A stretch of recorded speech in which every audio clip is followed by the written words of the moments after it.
Amén.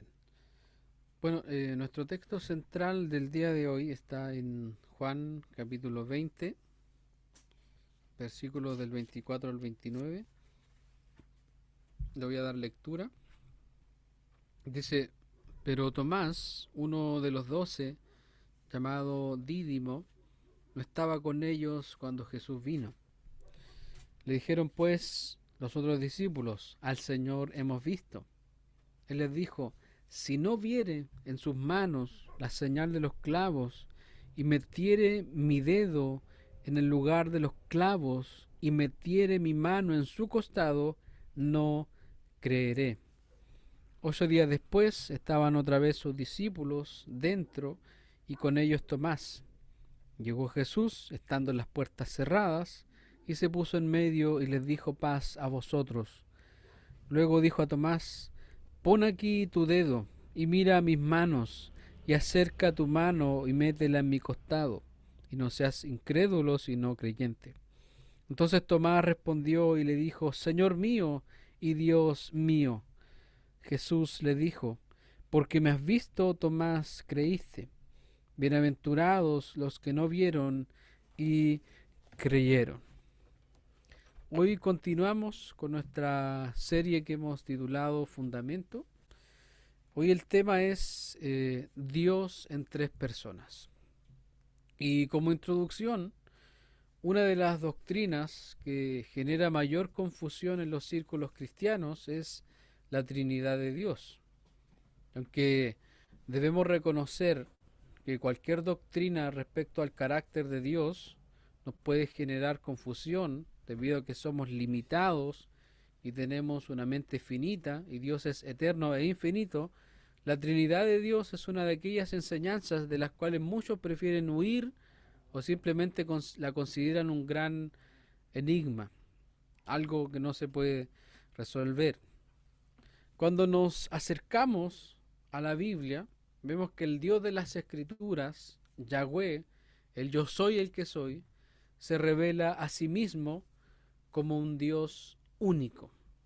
Y ahí les pido que puedan ir conmigo a Deuteronomio, capítulo 6, que fueron los textos que leyó mi hermano Mauricio, Deuteronomio capítulo 6, versos del 4 al 9. Y lo que dice es lo siguiente: Oye Israel, Jehová nuestro Dios, Jehová uno es. Y amarás a Jehová tu Dios de todo tu corazón y de toda tu alma y con todas tus fuerzas.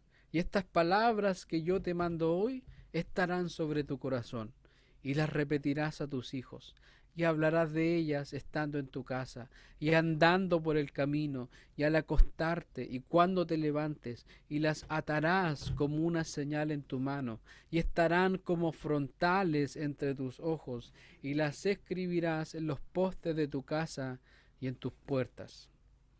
Aquí en estos pasajes y en muchos otros podemos ver cómo el Señor nos enseña que Él es uno. Y estos textos que acabamos de leer son lo que se conocen como el Shema Israel o Escucha Israel. Cuando los judíos oyen esto, ellos saben inmediatamente a qué te refieres, porque esta es una de las principales plegarias del pueblo de Israel. Una de las más importantes, porque el Señor mismo mandó a tener estas palabras en el corazón y a repetirlas a los hijos. Es por medio de esta oración que quien la dice, manifiesta que cree en Yahweh y expresa al mismo tiempo su monoteísmo, es decir, la creencia en un solo Dios, en este caso el Señor. Podemos decir también que este era como el credo de los judíos, que a diferencia de la mayoría de las otras religiones y creencias del tiempo de Moisés, que eran politeístas, como los egipcios, que tenían muchos dioses como Ra, el dios del sol, Amón, el dios de la creación, Anubis, el dios del más allá, y tantos otros más en lo que ellos confiaban. El pueblo de Israel se distinguía porque creía en un solo Dios. Y si vamos un poco más allá, Dios quería que su pueblo comprendiera que las familias, los padres y los hijos creyeran y estuvieran conscientes de que Él era uno, a diferencia de todas las religiones paganas de aquella época. Entonces, lo que ellos decían era Shema Israel, Adonai Eloheinu, Adonai Echad. Oye Israel, Adonai nuestro Dios, Adonai uno es. Eso es lo que ellos confesaban. Los judíos, ellos no nombran el nombre de Yahweh, ellos no dicen el nombre de Dios, porque ese es el nombre sagrado de Dios y quieren evitar a toda costa tomarlo en vano o faltarle el respeto. Por eso en su Shema Israel, en su confesión, ellos dicen Adonai nuestro Dios, Adonai uno es. Adonai es el nombre que ellos utilizan para reemplazar el nombre sagrado de Dios. Marcos capítulo 12, versos del 28 al 29, nos narra un acontecimiento ahí. Dice, acercándose uno de los escribas, que los había oído disputar y sabía que les había respondido bien, le preguntó, ¿cuál es el primer mandamiento de todos? Jesús le respondió, el primer mandamiento de todos es, oye Israel, el Señor nuestro Dios, el Señor uno es. Shema Israel, Adonai, nuestro Dios, Adonai, uno es. Cuando Jesús es consultado acerca del primer mandamiento, él responde con el Shema Israel. Por lo tanto, Jesús también confirmaba lo que el Padre había enseñado por medio de Moisés. El Señor es uno. Solo hay un Yahweh, solo hay un Dios que se revela en las Escrituras. Ahora, esto podría, superficialmente hablando, tratarse de una contradicción con nuestro título del sermón. Pero lo que hoy veremos es que tener un encuentro con Jesucristo nos llevará a comprender que Dios es uno y como él mismo dijo en Isaías 45:5, yo soy Jehová y ninguno más hay, no hay Dios fuera de mí. Y al mismo tiempo, al tener un encuentro con Jesús, somos guiados a entender que Dios es uno en esencia y tres en persona, en lo cual no hay contradicción, sino la más plena perfección del ser eterno de Dios. Y aquí vamos a tocar unos puntos, y el primer punto es el propósito de la epístola de Juan. Recuerda que nuestros textos centrales están en la epístola de Juan. Y ya hemos visto que las palabras de Jesús son muy importantes. Y a pesar de que él no dejó escrito ningún libro o epístola, conocemos sus dichos durante su vida en la tierra mediante los evangelios. Las palabras de Jesús son una de las razones por las que fue odiado por las principales autoridades religiosas de la época, porque hizo declaraciones que para ellos eran blasfemia, ofensas contra Dios, contra Yahweh. Y especialmente en el Evangelio de Juan vemos la vida de Jesús desde una óptica más detallada. Recuerda que Juan era el discípulo que dormía en el pecho del Maestro y fue el único que estuvo a los pies de la cruz cuando el Señor estaba ahí. Y si vamos al capítulo 1 de Juan, vemos que inicia de una forma muy especial. Acompáñame a hermano Javier, Juan capítulo 1, versos del 1 al 2.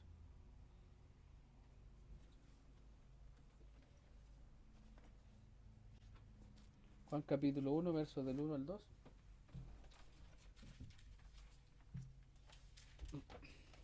Y el hermano Mauricio va a leer el verso 14 después. ¿Lo tiene, hermano? Léelo nomás. En el principio era el verbo, y el verbo era con Dios, y el verbo era Dios. Este era en el principio con Dios. Y aquí el verbo fue hecho carne y habitó entre nosotros, y vimos su gloria, gloria como la del unigénito del Padre, lleno de gracia y de verdad. Entonces el verbo es Jesús. Y Juan dice que antes de todo, Jesús Jesús ya existía. Y Jesús estaba con Dios y Jesús era Dios. Por lo tanto, vemos que el propósito del Evangelio de Juan es mostrar que Jesús es Dios y que en verdad Él es el Hijo de Dios. Es por esto que vemos algunas declaraciones de Jesús como las que están en Juan. Por ejemplo, ahí en Juan, capítulo 10, verso del 30 al 31, Él dice, yo y el Padre uno somos. Entonces los judíos volvieron a tomar piedras para apedrearle. Los judíos, al escuchar esto, recordaban el Shema Israel e inmediato lo consideraban una blasfemia. Juan capítulo 8, también, versos del 56 al 59, Jesús hablando con los judíos, Él les dice, Abraham vuestro padre se gozó de que había de ver mi día, y lo vio y se gozó. Entonces le dijeron los judíos, ¿aún no tienes 50 años y has visto a Abraham? Jesús les dijo, de cierto os digo, antes que Abraham fuese, yo soy. Tomaron entonces piedras para arrojárselas, pero Jesús se escondió y salió del templo y atravesando por en medio de ellos, se fue. Cuando Cristo les dice, antes que Abraham fuese, yo soy, lo que quiere decir es, antes de que Abraham naciera, yo soy el que soy. Es decir, yo soy el verbo, como dice Juan 1.1. Yo existo desde antes de la creación, eternamente. Con estas palabras de Jesús, entendemos desde qué óptica el apóstol Juan nos muestra a Jesús. Juan nos enseña que Jesús es Dios, lo que quiere decir que el Padre y Jesús comparten la misma esencia. Y los judíos y los principales religiosos que estaban cegados por su pecado no podían ver esa verdad y jamás lograron creer que Él era Dios. Ellos veían las señales, veían los milagros, estaban ahí cuando Él perdonaba los pecados, cuando Jesús liberaba a los endemoniados, pero se hacían muchas preguntas y tenían muchos cuestionamientos. Ahí en Juan 9:16 también los fariseos decían, este hombre no procede de Dios, porque no guarda el día de reposo.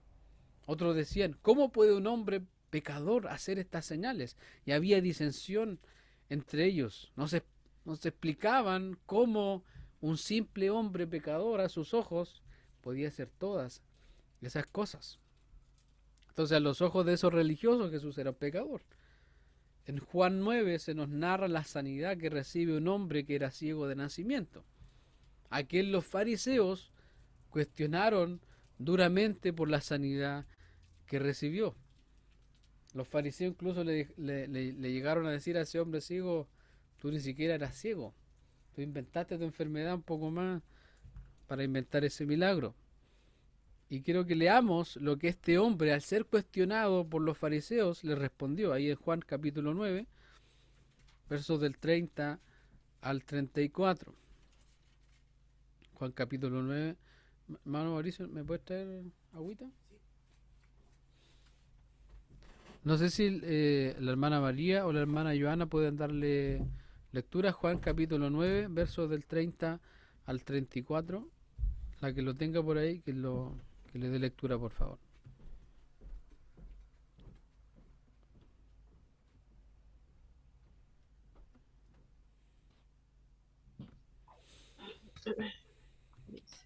Respondió el hombre y les dijo, pues esto es lo maravilloso, que vosotros no sepáis de dónde sea, y a mí me abrió los ojos. Y sabemos que Dios no oye a los pecadores, pero si alguno es temeroso de Dios y hace su voluntad, a ese oye. Desde el principio no se ha oído decir que alguno abriese los ojos a uno que nació ciego. Si éste no viniera de Dios, nada podría hacer. Respondieron y le dijeron, tú naciste del todo en pecado y nos enseñas a nosotros, y le expulsaron. Amén. Entonces, un hombre sencillo que había sido sanado por Jesús les estaba mostrando a ellos la verdad. Sin embargo, lo expulsaron. Y versos más tarde, este hombre ciego se vuelve a encontrar con Jesús, ahí en el verso 35. Y ahí dice, oyó Jesús que le habían expulsado y hallándole le dijo, ¿crees tú en el Hijo de Dios? Respondió él y dijo, ¿quién es Señor para que crea en él? El hombre le estaba diciendo, ¿quién es Señor para que crea en él? Le dijo Jesús, pues le has visto, y el que habla contigo, él es. Y él dijo, creo, Señor, y le adoró. En muchas ocasiones Jesús recibió adoración, y lo que las personas estaban adorando no era su humanidad. No se postraban ante el Jesús hombre, porque recuerden que Jesús es verdaderamente Dios y verdaderamente hombre. Pero cuando las personas se postraban ante Jesús, no se postraban ante Jesús hombre, sino ante Jesús Dios, porque ningún hombre puede recibir adoración, solo Dios. Es por esto que cuando Dios nos muestra al Hijo, entonces podemos comprender la gran verdad de que Dios se ha revelado en tres personas. No hablamos de tres dioses, sino de que en la divinidad, en Dios, vemos con claridad a tres personas que comparten la misma esencia, la misma sustancia. Recuerda que cuando hablamos de sustancia, hablamos del elemento esencial de algo, la esencia de algo. Por ejemplo, en repostería se usan mucho las esencias. Por ejemplo, la esencia de vainilla. Para lo cual, si alguien quiere hacer un queque de vainilla, no necesita conseguir una planta de vainilla, sino que en el frasco en el frasco de la esencia está todo lo que hace que una vainilla sea una vainilla, su sabor, su aroma y sus otras características. La sustancia, la esencia de Dios se nos muestra de forma clara en su nombre, Yahweh, yo soy el que soy. Ahí vemos su autosuficiencia, su inmutabilidad, él no cambia, su eternidad, su omnisciencia, todas las características que hacen que Dios sea Dios. La esencia de Dios nunca cambia, no tiene variación, a diferencia de nosotros que estamos en constante cambio. Y las escrituras nos muestran que esa esencia está en tres personas. En ninguna parte de la escritura encontramos el término persona, pero este término se usó para poder definir la doctrina de la Trinidad y poder hacerlo más entendible para nosotros. El Catecismo de Heidelberg responde a una interesante pregunta. La pregunta 25 dice, puesto que solo existe un único ser divino, recuerda el Shema, ¿cierto? Oye Israel, Adonai nuestro Dios, Adonai uno es. Y el Catecismo pregunta, ¿por qué hablas de tres? Padre, Hijo y Espíritu Santo. Y responde, porque así se ha revelado Dios en su palabra. Estas tres personas distintas son el único, verdadero y eterno Dios. No son roles de Dios, no son formas de Dios, no son modos, no son trajes que Dios se pone en ciertos momentos de la historia para enseñarnos su carácter, sino que estas tres personas comparten la misma naturaleza, los mismos atributos, y no hay contradicción alguna entre ellos, sino la más perfecta unidad que nos lleva no a adorar a tres dioses. ¿Qué dijo Cristo cuando él dio la gran comisión en Mateo 28:19? Él dice, por tanto, id y haced discípulos a todas las naciones, bautizándolos en el nombre del Padre y del Hijo y del Espíritu Santo. Él nos dice, bautícenlos en los nombres, ¿se dan cuenta? Sino que está hablando de la Trinidad. Él no dice los nombres del Padre y del Hijo y del Espíritu Santo, sino que dice en el nombre, un Dios que subsiste, cuya esencia está en tres personas. Por eso el ciego, cuando fue sanado, él no dijo, los adoro mis señores, mis dioses, sino que dijo, creo Señor, creo Adonai, y le adoró. Nuestro segundo punto, cualquiera que es de Dios sabe si Jesús hablaba por su propia cuenta o no. Ya hemos dicho que Jesús habló cosas por las que su mundo se escandalizó cuando estuvo en la tierra. Los religiosos lo consideraban un blasfema, rasgaban sus vestiduras cada vez que Jesús decía algo. El peor de los mentirosos, y se gozaron al verlo morir en la cruz por sus supuestos pecados. Sin embargo, si hemos de decir algo respecto a la doctrina de la Trinidad, es que no era un concepto que se manejaba entre los primeros cristianos. Ellos no hablaban en el primer siglo de la Trinidad.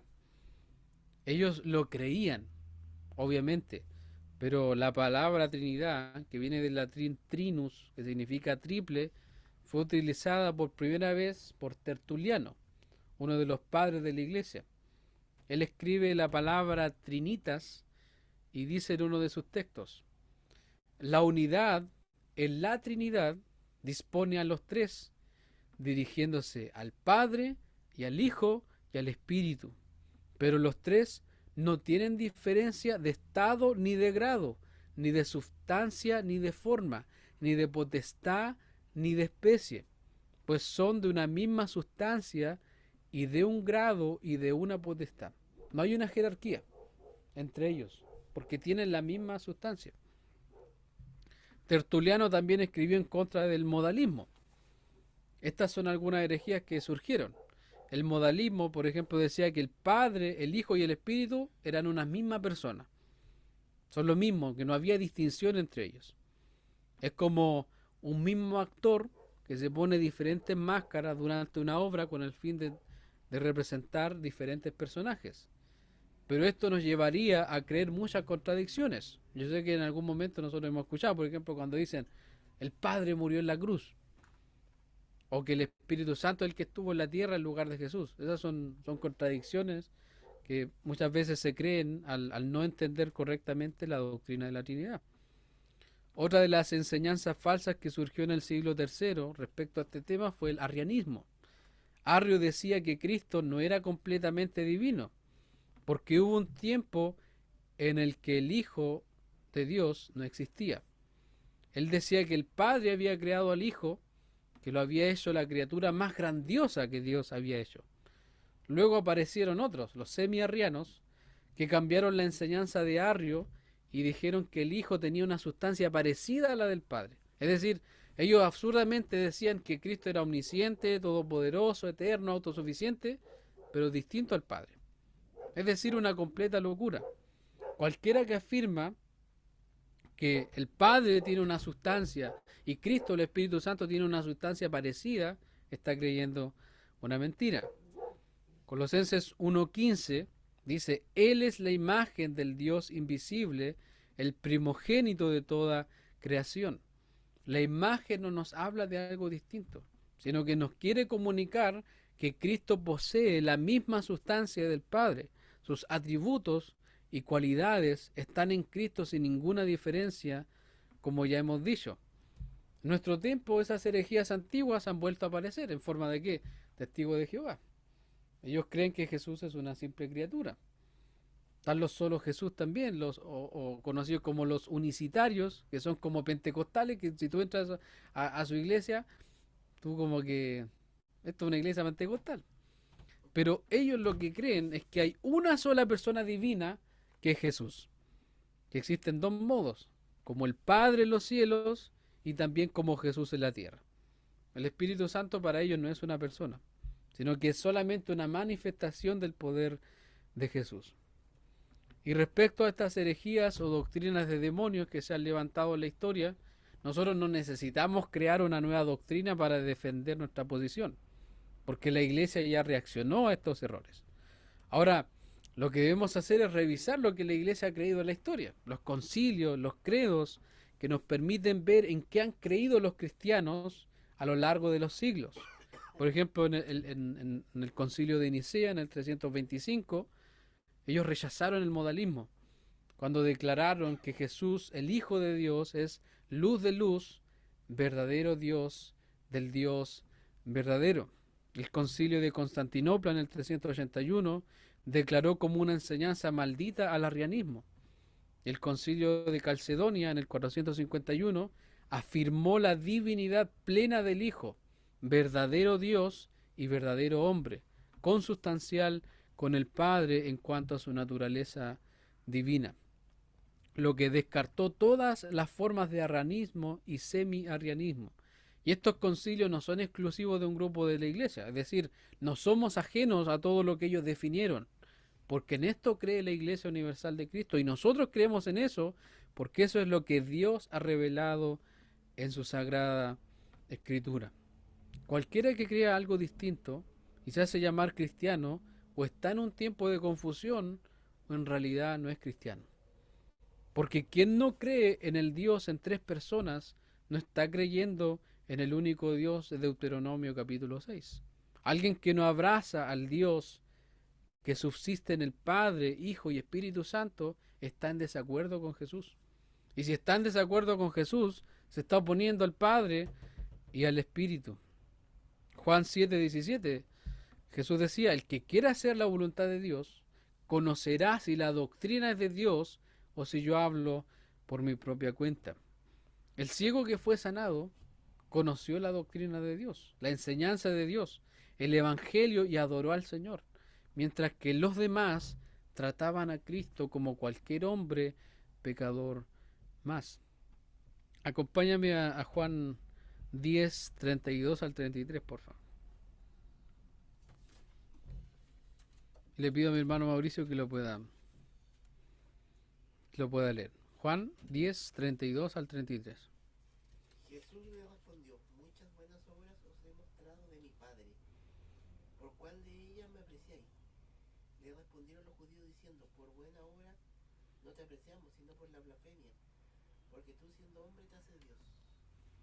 ¿Te das cuenta cómo el Evangelio de Juan nos lleva a apreciar con claridad al Dios en tres personas? Como que está hablando todo el rato de eso mismo.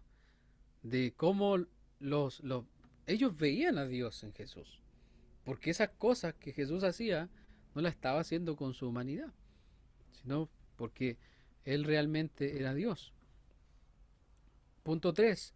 El verdadero evangelio te llevará a creer en el Dios en tres personas. Y aquí en este punto quiero que nos adentremos en nuestros textos centrales de Juan. Pero antes me gustaría que revisemos un momento los versos que están antes del encuentro de Tomás con Jesús. Ahí en Juan 20, capítulo 19, 23.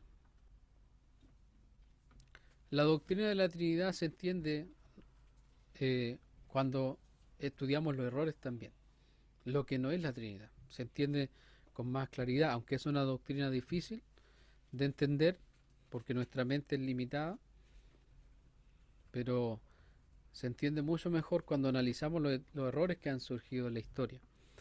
Juan capítulo 20 del 19 al 23 nos dice, cuando llegó la noche de aquel mismo día, el primero de la semana, es decir, el domingo, estando las puertas cerradas en el lugar donde los discípulos estaban reunidos por miedo de los judíos, vino Jesús y puesto en medio les dijo, paz a vosotros.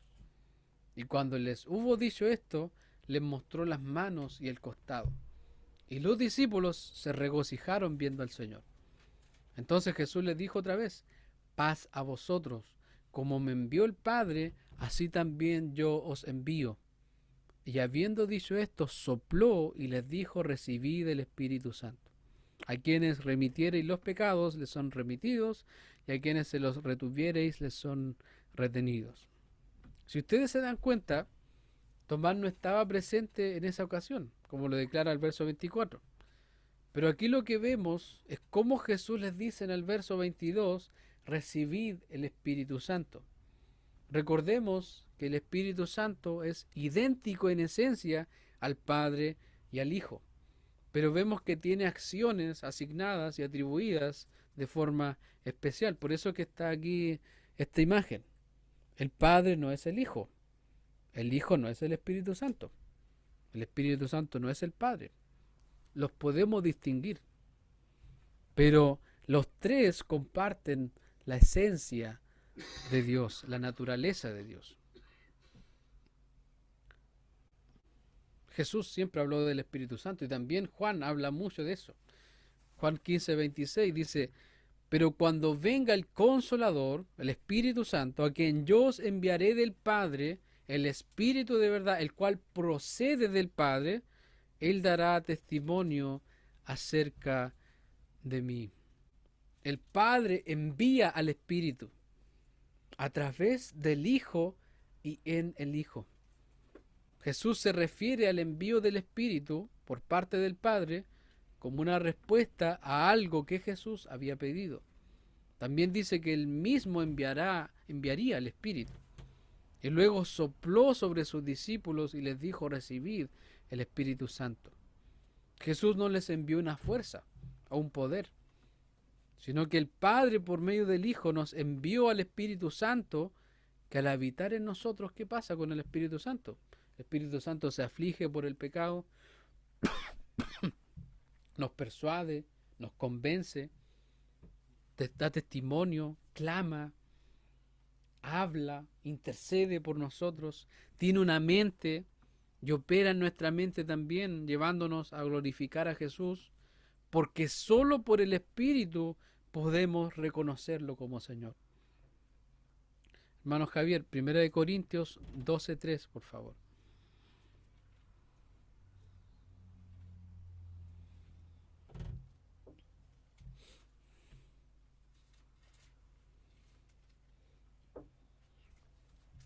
Primera de Corintios, capítulo 12, verso 3.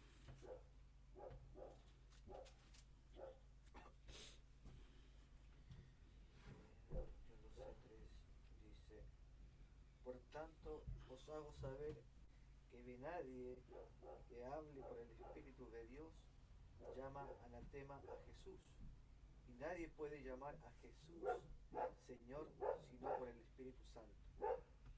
En este punto me gustaría ser enfático en que si negamos la doctrina de la Trinidad, entonces el mensaje de las Escrituras se fragmenta y se destruye. Es como que si uno de nosotros tomara su Biblia y la hundiera bajo el agua por mucho tiempo y luego tratara de leerla. Será muy difícil, porque todo estará borroso y destruido. Es por eso que durante la historia los que se han opuesto a la doctrina de la Trinidad se han considerado como extraviados de la fe.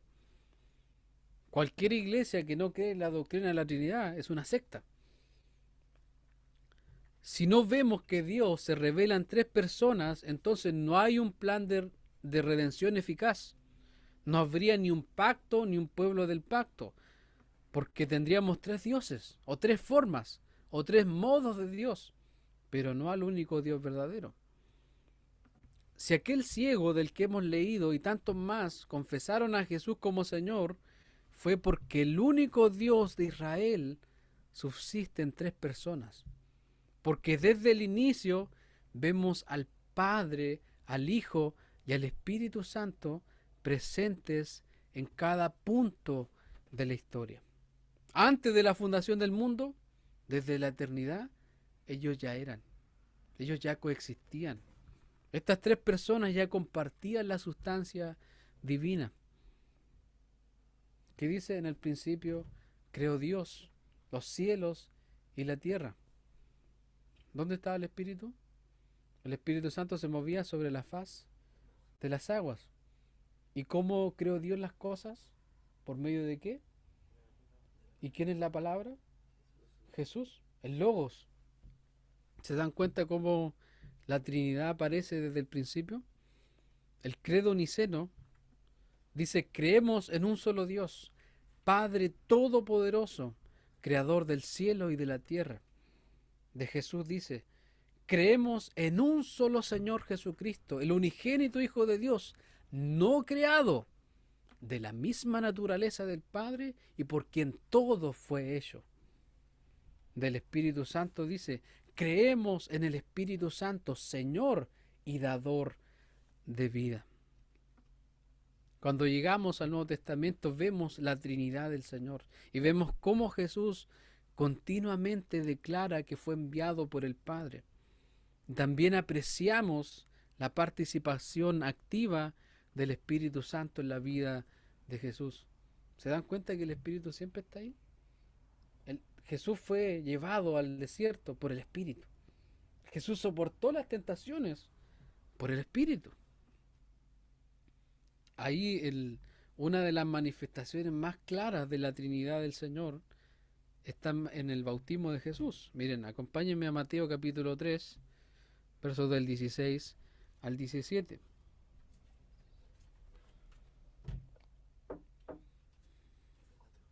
Mateo capítulo 3, versos del 16 al 17.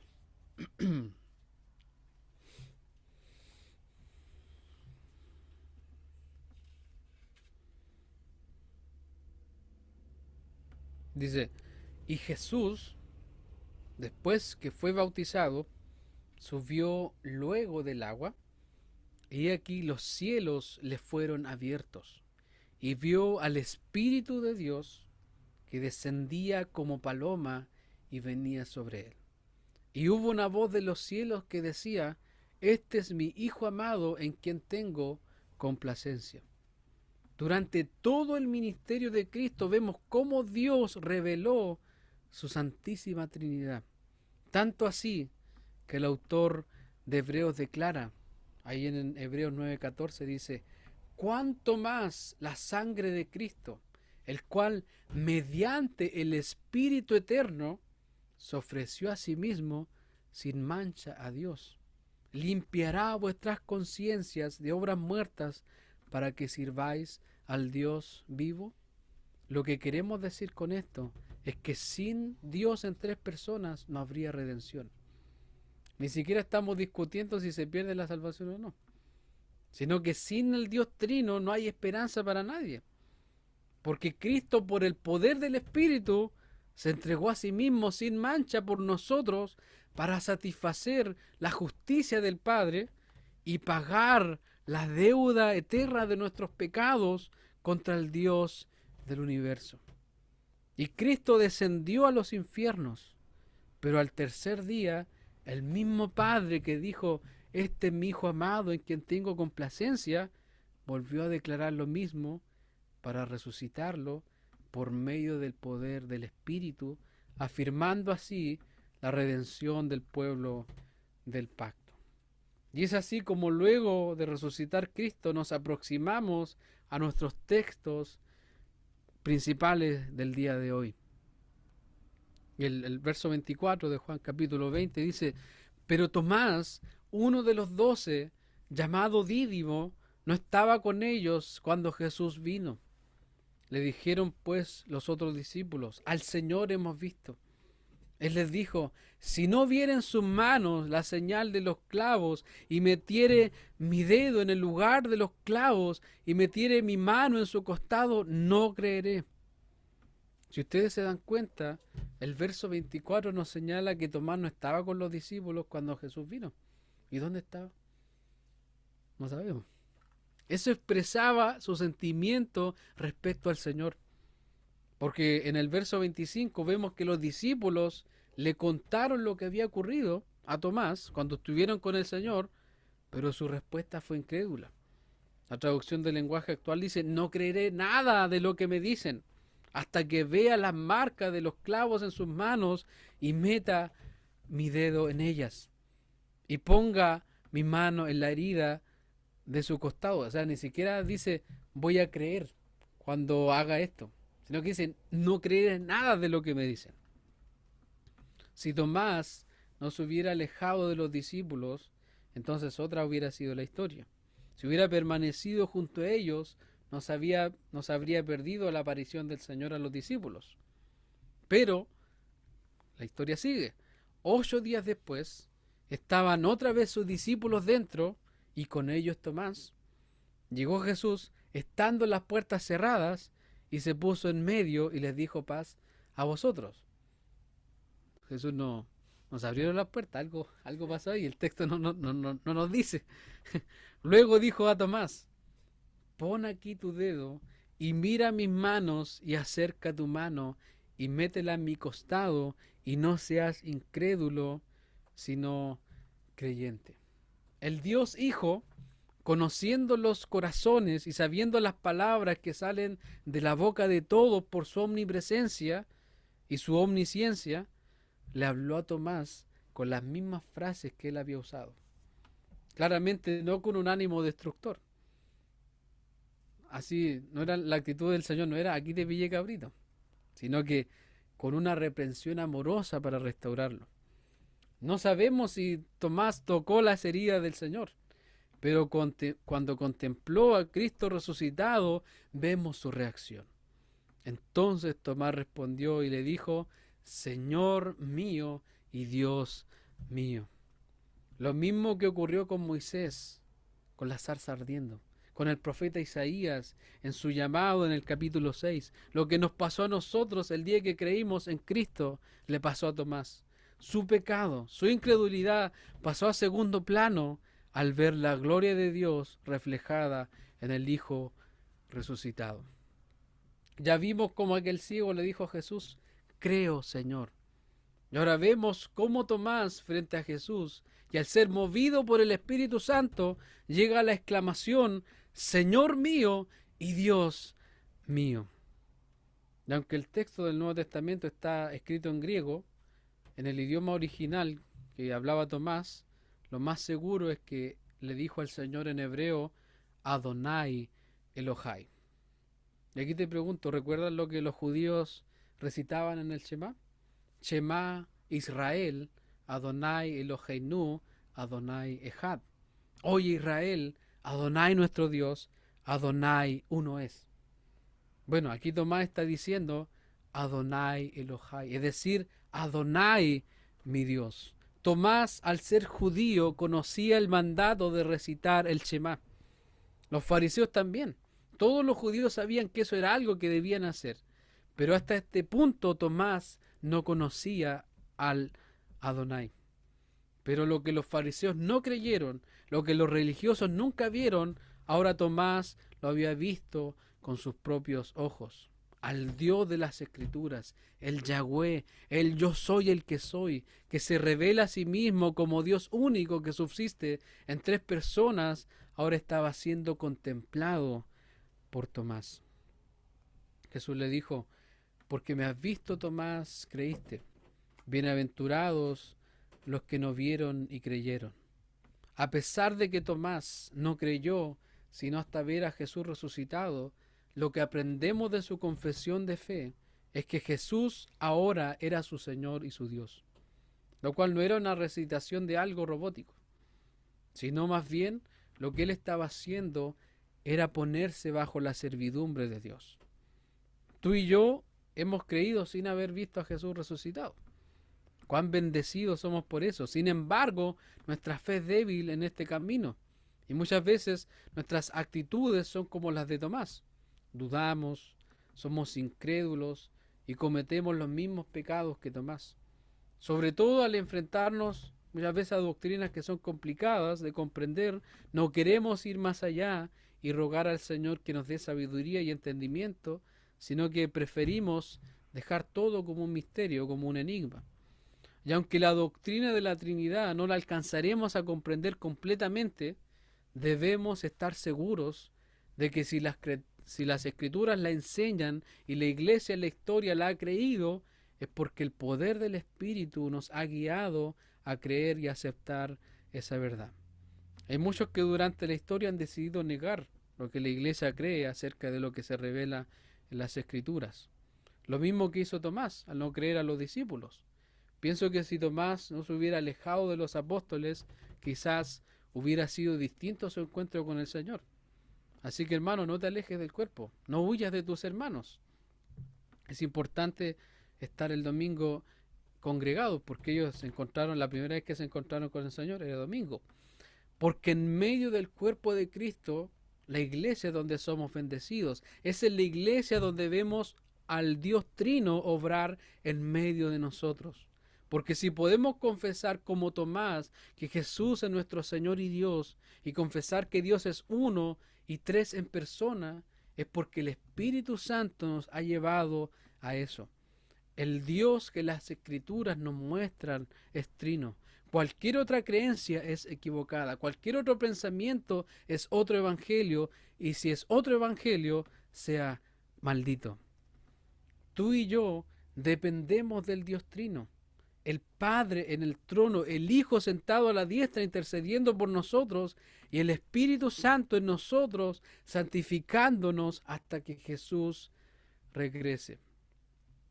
¿Qué nos dice el credo apostólico? que hemos declarado en muchas ocasiones. Creo en Dios Padre Todopoderoso, Creador del cielo y de la tierra. Creo en Jesucristo, su único Hijo, nuestro Señor, que fue concebido por el Espíritu Santo y nacido de la Virgen María. Padeció bajo el poder de Poncio Pilato, fue crucificado, muerto y sepultado, descendió al infierno. Al tercer día resucitó de entre los muertos, subió al cielo y está sentado a la diestra de Dios Padre Todopoderoso. De allí vendrá a juzgar a los vivos y a los muertos. Creo en el Espíritu Santo, la Santa Iglesia Universal, la comunión de los santos, el perdón de los pecados, la resurrección del cuerpo y la vida eterna. Amén. La pregunta número 24 del Catecismo de Heidelberg dice: ¿en cuántas partes se divide el credo apostólico?